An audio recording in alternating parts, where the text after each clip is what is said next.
ప్రకటన స్వేచ్ఛకు సంబంధించినవే కాదా, కాపాడుకోవాల్సిన అవసరం ఉందా లేదా, ఎవరికి వాళ్ళు చూసుకోవాల్సిందే. ఇంకా సార్ క్రాంతి కేసులో నిర్లక్ష్యం, సాయికృష్ణ కేసు ట్విస్టులు.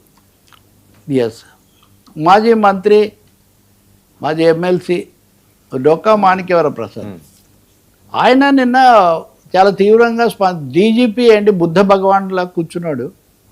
క్రాంతి కుమారు ఆయన వేధింపుల వల్ల, ఇదే సిఐ నాగరాజు వేధింపుల వల్లే వీటి వల్లే చనిపోయాడని వీడియో చేసిపోయినా దీని మీద మన బయటికి కూడా వచ్చింది కదా. ఇంతవరకు అసలు ఏం చర్చించారేంటి, ఎవరు మాట్లాడరు, అధికారులు మాట్లాడరు, డీజీపీ కూడా మాట్లాడి చాలా దారుణంగా ఉంది. ఈ నిర్లక్ష్యం ఏమాత్రం సరికాదని ఆయన ఒక బలమైన వ్యాఖ్యలు అవన్నీ కూడా చేశారు.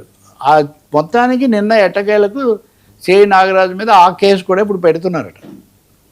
క్రాంతి కుమార్ కేసు కూడా మళ్ళీ ఇప్పుడు జోడించారు. మరి ఇందాక మనం చూసుకున్నాం కదా వర్మ, ఇప్పుడు ఎవరో ఎక్కడ బూతులు తిట్టిన దానికి లేకపోతే ఇంకో దానికి అంత రెస్పాండ్ అయిన వాళ్ళు పోలీస్ శాఖ మీద అప్పటికే ఒక విధంగా కేసు ఎదుర్కొంటూ తీవ్రమైన విచారణలో ఉన్న ఆయన మీద ఇది జోడించడానికి ఎందుకు ఇంత సమయం అయిందండి? అంటే ఇక్కడ ద్వంద్వ నీతి చాలా స్పష్టంగా కనిపించట్లేదా? ఇదేమాత్రం వాంఛనీయం కాదు కదా.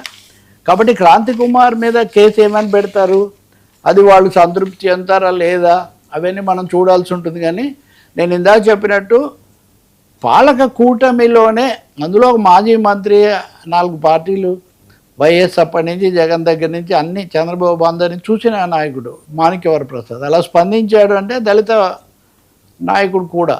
కాబట్టి ఎలా సామాజికంగా కొన్ని స్పందనలు వస్తున్నాయి అన్నది ఒకటి అర్థమవుతుంది. ఇంకా రెండోది సాయికృష్ణ కేసు.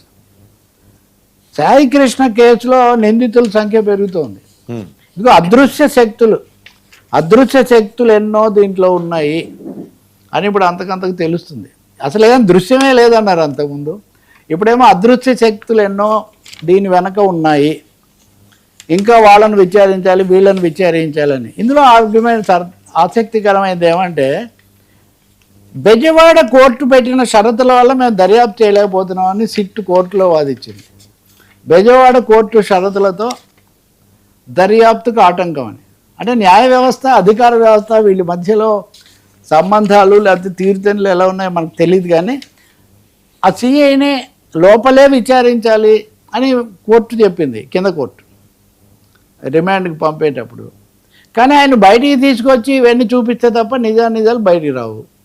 అందువల్ల కోర్టు ఇచ్చిన ఉత్తర్వులే మాకు ఆటంకమయ్యాయని వీళ్ళు వాదిస్తున్నారు. ఇంకేమో నిన్న మనం మాట్లాడినట్టు గోవాలో ఎవరినో చేయడం, జిమ్ ట్రైనర్ను విచారించడం, ఇట్లాంటి అనేక అంశాలు మిగిలి ఉన్నాయని. కాబట్టి క్రాంతి కుమార్ కేసు మళ్ళీ పైకి రావటము, అదృశ్య శక్తులు దీని వెనక ఉన్నాయని అందరు చెప్తున్న మాట. ఈ అదృశ్య శక్తులు ఎవరికి సంబంధించిన వాళ్ళు? వాళ్ళ అధికార వ్యవస్థకు సంబంధించిన వాళ్ళ, రాజకీయ వ్యవస్థకు సంబంధించిన వాళ్ళ, మాఫియాకు సంబంధించిన వాళ్ళ? సిట్ అదేమి ఇప్పటికి ఇంకా పంచుకోవట్లేదు, తర్వాత చెప్తారో లేదో తెలియదు. కానీ మొత్తానికి చాలా ప్రకంపనలకైతే దారితీస్తుంది. క్రాంతి కుమార్ది కూడా జోడించినప్పుడు ఇంకా అనేక అంశాలు బయటకు వస్తాయేమో. సిఐ నాగరాజు నోరు విప్పుతాడో లేదో, విప్పనిస్తారో లేదో, ఇలాంటి ప్రశ్నలన్నీ ముందుకు వస్తున్నాయి. సో సైమల్టేనియస్గా ఈ రెండు జరగటం, ఒకటేమో ఫిర్యాదులు, మాటలు, విమర్శలు, విద్వేషము, బూతులు, దాని మీద విచారణ. ఇంకోటేమో పోలీస్ వ్యవస్థలో అంతర్గతంగా జరిగిన 1-2 తీవ్రమైన అంశాలకు సంబంధించిన దర్యాప్తు, నిరసన. చూడాలి మరి.